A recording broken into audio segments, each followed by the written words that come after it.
नमस्कार दोस्तों, GPS online classes में आप सभी का स्वागत है। दोस्तों आज हम पढ़ेंगे आरबीएससी 10th बोर्ड का 17वां टॉपिक है केंद्रीय प्रवृत्ति की माप। दोस्तों ये टॉपिक टोटल 6 अंकों का है, जिसमें से 2 क्वेश्चन निकलते हैं अथवा भी रख देता है इसी क्वेश्चन में, और एक साथ 2 क्वेश्चन रख देता है। वो क्वेश्चन कैसे आएगा? माध्य, माध्यक और बहुलक, इनमें से निकल के आता है। पहली बात ये होती है केंद्रीय। केंद्रीय का अर्थ क्या होता है? जैसे दोस्तों मान लीजिए एक ये बोर्ड है, इसके चारों तरफ मैंने कोई राशि लिख दी है और मैं इसके केंद्रीय की बात करना चाहता हूं, तो क्या करेंगे? सभी राशियों को क्या निकालते हैं हम? औसत, यानी सभीयों के बीचों बीच की राशि ले लेते हैं, इर्द गिर्द। इससे ये दूरी भी समान हो, इससे ये दूरी भी समान हो, इससे ये दूरी भी समान हो और इससे ये दूरी भी समान हो। तो जो ये राशि है मेरे पास बीच की, इसको क्या बोलेंगे? इन सब के लिए ये केंद्रीय, यानी केंद्र का काम करेगी, ठीक है। अब दोस्तों बात ये आती है केंद्रीय प्रवृत्ति की माप और माध्यों के प्रकार। केंद्रीय प्रवृत्ति की माप तथा माध्य साधारण 2 प्रकार के होते हैं, एक तो गणितीय माध्य और एक स्थिति संबंधी माध्य।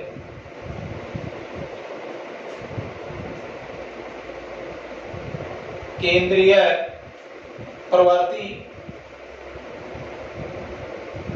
केंद्रीय प्रवृत्ति के माप एवं माध्यों के प्रकार। माध्यों के प्रकार दोस्तों ये 2 प्रकार के होते हैं, केंद्रीय प्रवृत्ति की माप तथा माध्य, 2 प्रकार के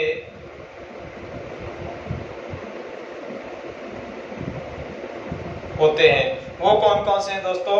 एक तो गणितीय माध्य और एक होता है स्थिति संबंधी माध्य।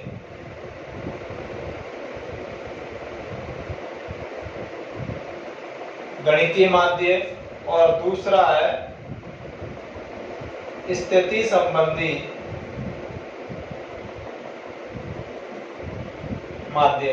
दोस्तों गणितीय माध्य और स्थिति संबंधी माध्य ये भी अलग अलग टाइप के हैं, इनके बारे में बात करते हैं हम। नंबर 1 लिख देता हूं मैं, गणितीय माध्य।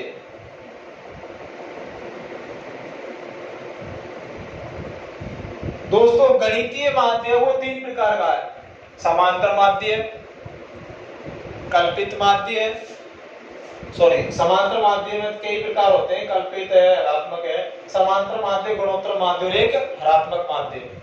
यहां लिख देता हूं मैं,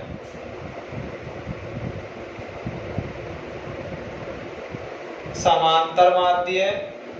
नंबर 2 गुणोत्तर माध्य। नंबर 3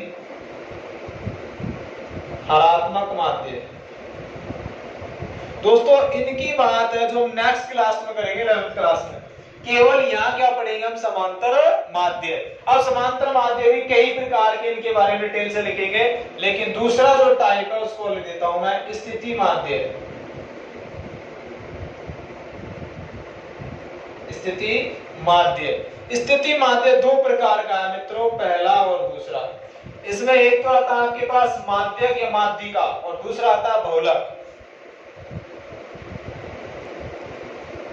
माध्यक या फिर इसको माध्यिका भी लिख देते हैं मित्रों, और जो दूसरा टाइप है वो है मेरे पास बहुलक। इस प्रकार दोस्तों आपके ये केंद्रीय प्रवृत्ति की माप एवं माध्यों के प्रकार है। अब हम पढ़ेंगे मित्रों समांतर माध्य के बारे में। वो कैसे पढ़ेंगे? इसमें 3 तरीके के क्वेश्चन आते हैं, एक तो सतत वाले क्वेश्चन, एक असतत वाले और एक वर्गीकृत बारंबारता बंटन वाले।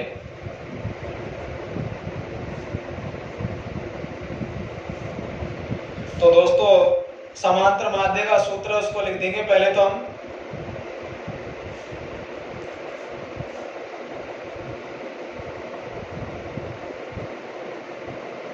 समांतर माध्य, इसका सूत्र क्या है मित्रों? आंकड़ों का योग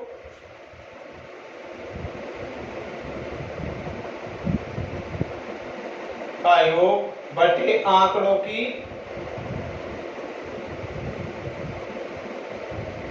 संख्या। दोस्तों ये सूत्र होता है आपका समांतर माध्य का। समांतर माध्य को वैसे हम x बार से दर्शाते हैं, यहां लिख देता हूं मैं। समांतर माध्य को x बार से दर्शाते हैं, लेकिन ये कब काम आएगा, जब बारंबारता कैसी हो,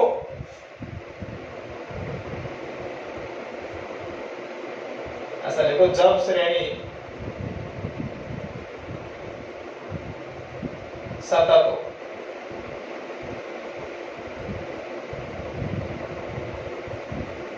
सतत हो यानी उसके अंदर कोई बारंबारता नहीं दी गई हो। बारंबारता का मतलब इसकी फ्रीक्वेंसी यानी दोहरीकरण।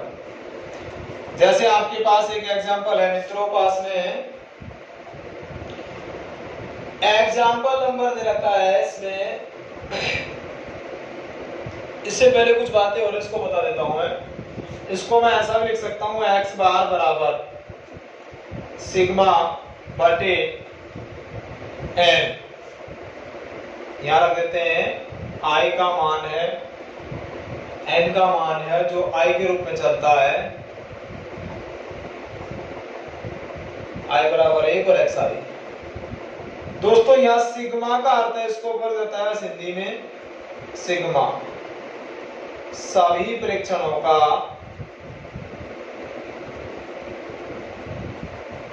योग। इनके बारे में डिटेल से आगे पढ़ेंगे। अब हम बताते हैं इसे कि कैसे हल करेंगे। इसके एग्जांपल नंबर 1 को इसे मिटा देता हूं दोस्तों, और एग्जांपल नंबर 1 की बात करता हूं। मित्रों यहां से क्वेश्चन निकलने की संभावना कम रहती है। क्वेश्चन कहां से निकलेगा उसके बारे में मैं आपको डिटेल से बताऊंगा। एग्जांपल पहला है मेरे पास, एक विद्यालय में कार्यरत प्रधानाध्यापक समेत 5 कर्मचारियों का वेतन 8,000, 5,000, 4,000, 2,500 व 1,500 मासिक है। विद्यालय में कार्यरत कर्मचारियों का औसत मासिक वेतन ज्ञात कीजिए। औसत ज्ञात कर लो चाहे समांतर माध्य ज्ञात कर लो, दोनों का अर्थ एक ही होता है। औसत मासिक वेतन का सूत्र है प्रेक्षणों का योग बटे प्रेक्षणों की। अब दोस्तों मैंने यहाँ प्रेक्षण ले रखे हैं। प्रेक्षण कितने कितने हैं, 8,000, 5,000, 4,000 प्लस 2,500 और 1,500। 1 2 3 4 5 और टोटल प्रेक्षण कितने हैं मेरे पास, 5। जोड़ दो दोस्तों, 1,500 और 2,500 4,000, 4 4 कितने हो गए, 8 8 दूनी 16, 16 और 5 कितने हो गए, 21,000। 21 में 5 का भाग दे लो मित्रों, 5 का भाग दोगे 5 चौके 20, कितने रह गए, 1 रह गया, 5 दूनी 10। कितना आया मासिक वेतन मित्रों इसका, या फिर इसको माध्य से ज्ञात करेंगे तो x बार लिखेंगे 4200। इस प्रकार आपका क्वेश्चन नंबर उदाहरण नंबर 1 कंप्लीट होता है। सेकंड उदाहरण है, प्रथम 10 विषम संख्याओं का समांतर माध्य। इसमें एक हल्का सा नोट भी लिखा दूंगा मैं आपको, अक्सर कंपटीशन के क्वेश्चन भी यहां से निकलते हैं मित्रों।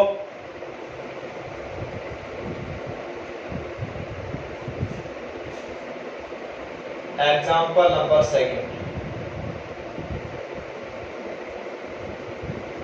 10 विषम संख्या।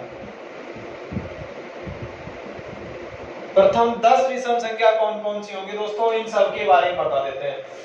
पहले मैं एक छोटी सी बात बता देता हूं, जैसे मैंने कह दिया प्रथम 10 समांतर माध्यों या प्रथम 10 विषम संख्याओं का समांतर माध्य क्या होगा, तो दोस्तों इसका आंसर दे देना आप 10। केवल आपसे कह दिया प्रथम 19 विषम संख्याओं का समांतर माध्य क्या होगा, दोस्तों इसका आंसर भी आप 19 दे देना। लेकिन ऐसा कहे कि वो लगातार 8 सम संख्याओं 8 विषम संख्याओं का माध्य, तो गलत आएगा। तो दोस्तों कहने का उद्देश्य मेरा क्या हुआ, यदि प्रथम विषम संख्याओं की बात करेगा और जितनी विषम संख्या पूछेगा तो उसका समांतर माध्य वो ही बतला देंगे। तो प्रथम 10 विषम संख्या कौन कौन सी होती है दोस्तों? पहले मुझे आप विषम संख्या के बारे में बताओ, विषम संख्या क्या है? ऐसी संख्या जिनमें 2 का पूरा पूरा भाग नहीं जाता हो, या फिर क्या लिखेंगे जिसका इकाई अंक 1 3 5 7 9 हो, विषम संख्या कहलाएंगी। 1 3 5 7 9 11 13 15 17। दोस्तों एक अभाज्य संख्या भी लिखवाई थी मैंने, कल एक क्वेश्चन आया था। अभाज्य संख्या में क्या है, एक और स्वयं के अलावा भाग नहीं जाता है। उनका नोट मैं अलग से लिखवा दूंगा। 1 3 5 7 9 11 13 15 17। अब इनको गिन लो, 1 2 3 4 5 6 7 8 9। और दोस्तों ये आता है मेरे पास अब 19। औसत ज्ञात करना है, फिर माध्य समांतर माध्य।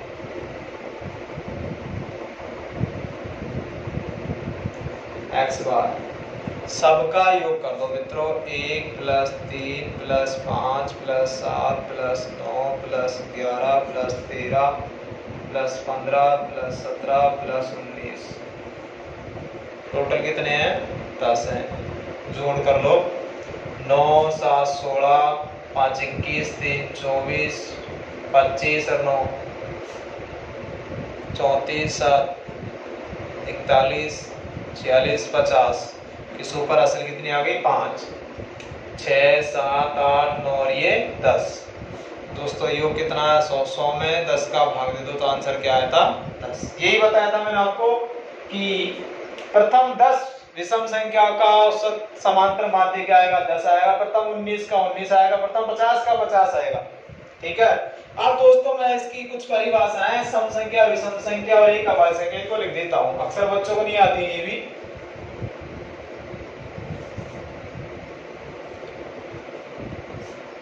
यहां लिख देता हूं पहले विषम संख्या।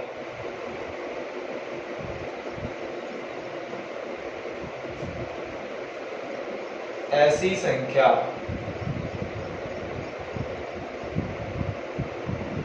जिसका इकाई अंक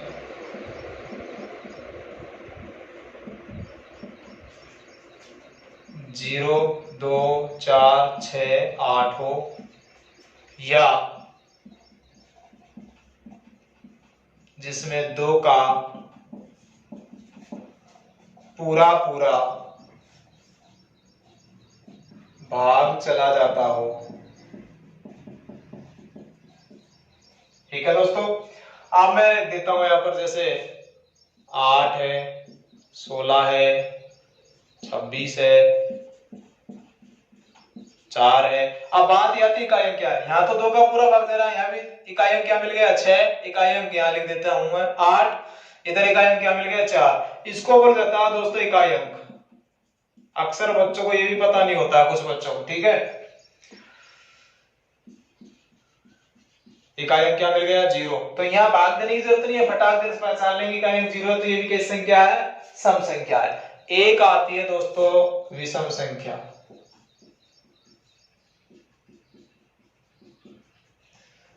इसमें लिखेंगे ऐसी संख्या जिसका इकाई अंक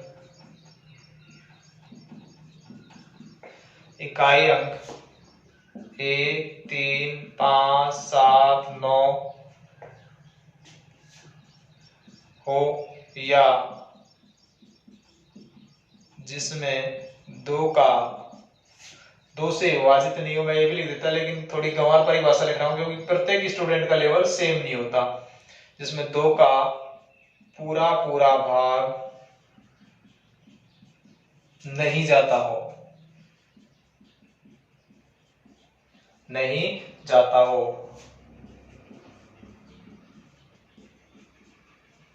विषम संख्या कहलाती है। दोस्तों मैं लिख देता हूं, जैसे 1 17, इकाई अंक 3 मिल गया, इकाई अंक 9 मिल गया। यानी इनमें भाग देने की जरूरत नहीं पड़ेगी, हम जैसे ऐसे ही पहचान कर लेंगे इकाई अंकों से। इस प्रकार दोस्तों आपका इस सम संख्या और विषम संख्या का झंझट खत्म होता है।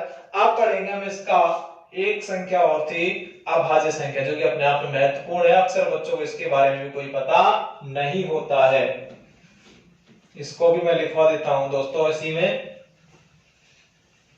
ये सामान्य सी बातें हैं थोड़ी, जो कई बच्चों को पता नहीं होती है।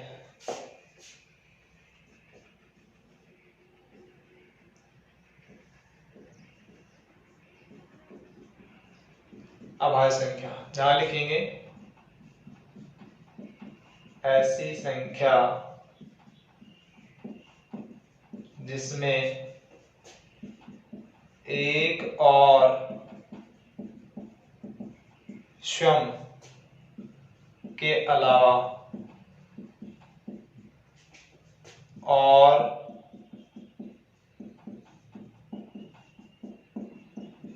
किसी संख्या का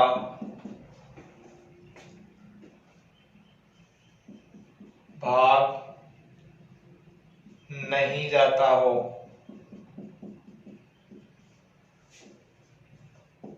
अभाज्य संख्या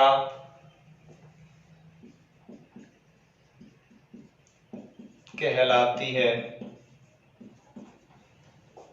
दोस्तों यहां लिखेंगे एक न तो भाज्य है और न ही अभाज्य संख्या है। ये क्या है दोस्तों? ये अपवाद है। एक नोट और लिख देंगे, सबसे छोटी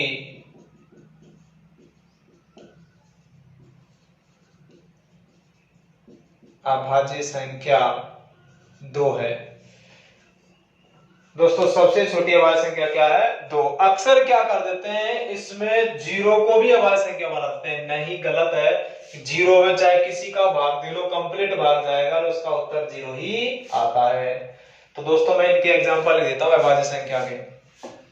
2, 3, 5, 7, 11, 13, 17, 19, 23, 29, 31, 37, 41, 43, 47, 53। इस प्रकार काफी सारी अभाज्य संख्याएं हैं दोस्तों। ठीक है, आप पढ़ लेते हैं हम इसका एग्जांपल नंबर 3। अच्छा क्वेश्चन है, इसके बारे में जानकारी लेंगे दोस्तों।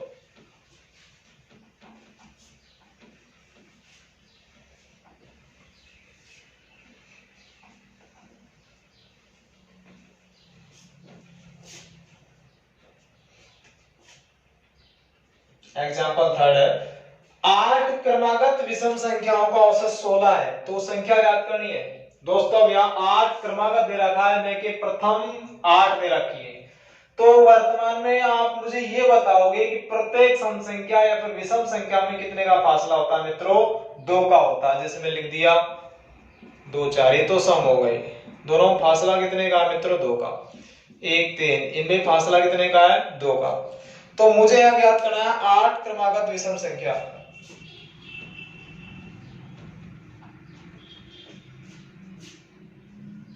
माना पहली विषम संख्या x है। ठीक है दोस्तों, तो पहले मैंने बताया था चाहे तो विषम संख्या हो चाहे सम संख्या हो, दोनों की कंडीशन सेम आएगी मित्रों।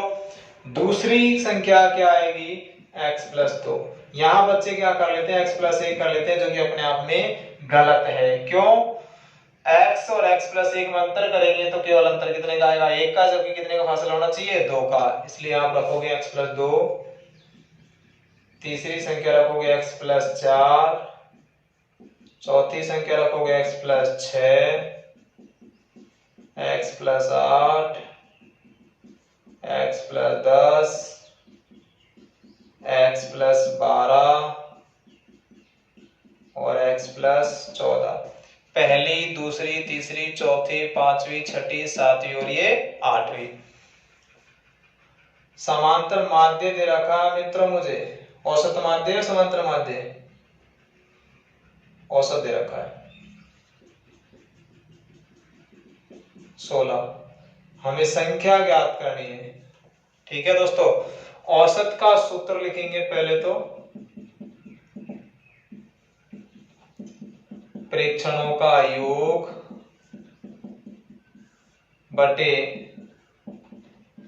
प्रेक्षणों की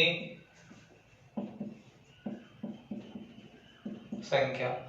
प्रेक्षण कौन कौन से दोस्तों? x, x plus 2, x plus 4, x plus 6, x plus 8, x plus 10, x plus 12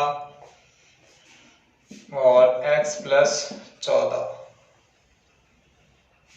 यहां रखेंगे दोस्तों 8, क्योंकि कौन सी कितनी संख्या है? 8 है। लेकिन औसत जो हमें दे रखा है, कितना दे रखा है मित्रों? 16 दे रखा है, बिल्कुल 16 दे रखा है। क्या करते हैं दोस्तों? वज्र गुणा करा देंगे।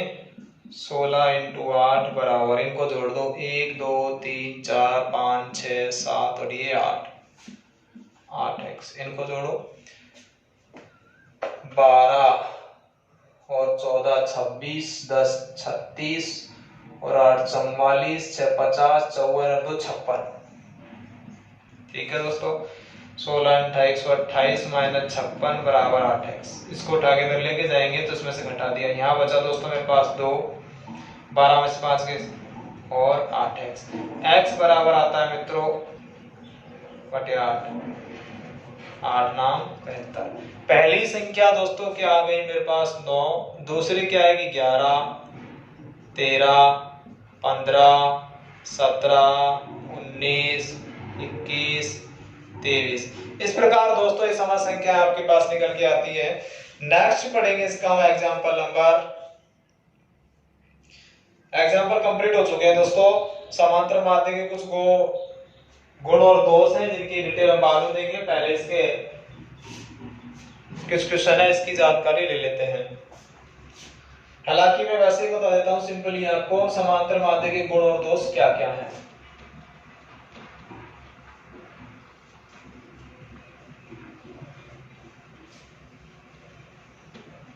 चलो इन्हीं के बारे में डिटेल ले लेते हैं।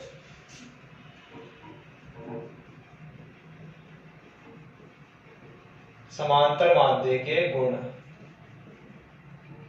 नंबर 1 दोस्तों, इसका गुण है इसकी गणना करना सरल है। दूसरा, ये सभी पदों पर आधारित होता है, न कि एक पद पर आधारित। अन्य सांख्यिकी विश्लेषण में इसका प्रयोग होता है। यह माध्य निश्चित और सदा एक ही होता है। इसकी शुद्धता की जांच संभव है और इसके मान में स्थिरता रहती है।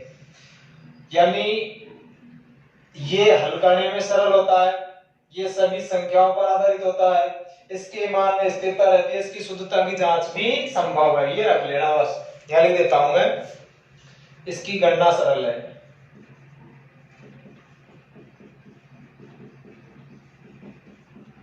इसकी गणना सरल है। नंबर 2, ये सभी पदों पर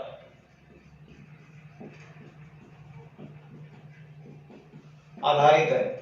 ये भी तो दे रखा है, एक आध क्वेश्चन इसके बारे में पूछ लेता है वो। इसकी शुद्धता की जांच संभव है। चलो एक गुण तरह और लिख दो, ये माध्य निश्चित और सदा एक ही होता है।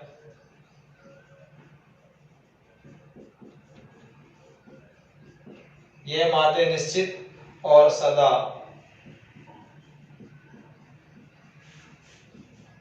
एक ही होता है। चौथा, इसकी शुद्धता की जांच संभव है।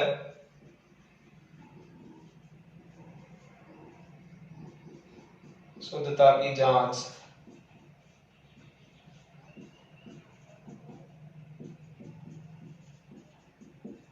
संभव है। पांचवा, इसके मान में स्थिरता रहती है।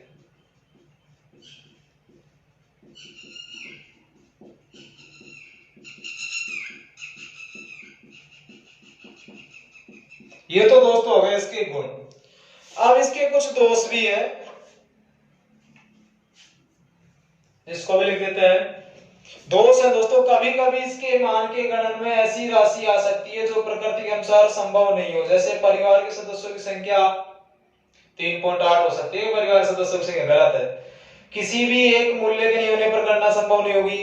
चरम मानों का अत्यधिक प्रभाव पड़ता है, इस माध्य का निर्धारण अवलोकन द्वारा संभव नहीं है। तो इसके मैं लिख देता हूं कुछ दोष।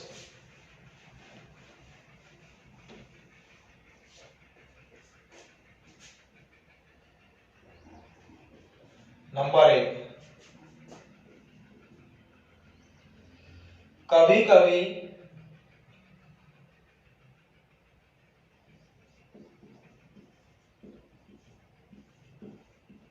इसके गणना के मान में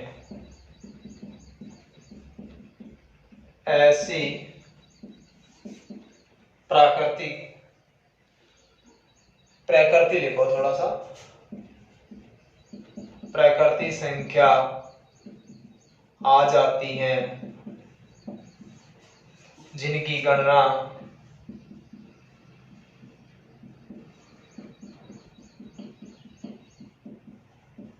संभव नहीं है। जैसे परिवार के सदस्यों की संख्या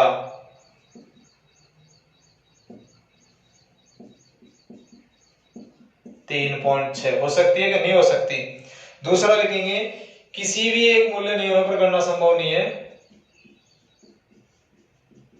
किसी भी एक मूल्य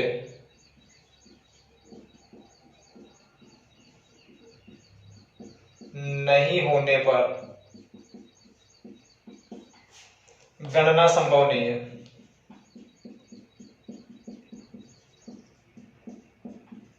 ठीक है दोस्तों। दूसरा है चरम मानों का अत्यधिक प्रभाव पड़ता है,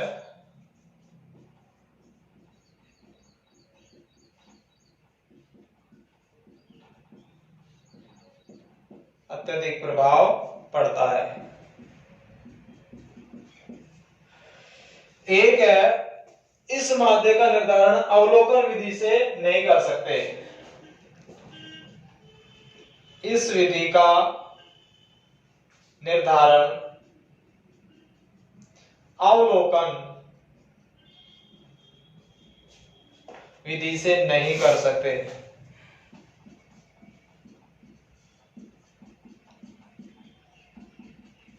इस प्रकार दोस्तों इसके गुण और दोष कंप्लीट होते हैं। यदि दोस्तों आप सभी को ये वीडियो हमारा पसंद आया हो तो इसे लाइक करें, शेयर करें और साथ में अभी तक यदि आपने इस चैनल को सब्सक्राइब नहीं किया तो इसे सब्सक्राइब करें ताकि आपको next video time to time मिलते रहे। धन्यवाद।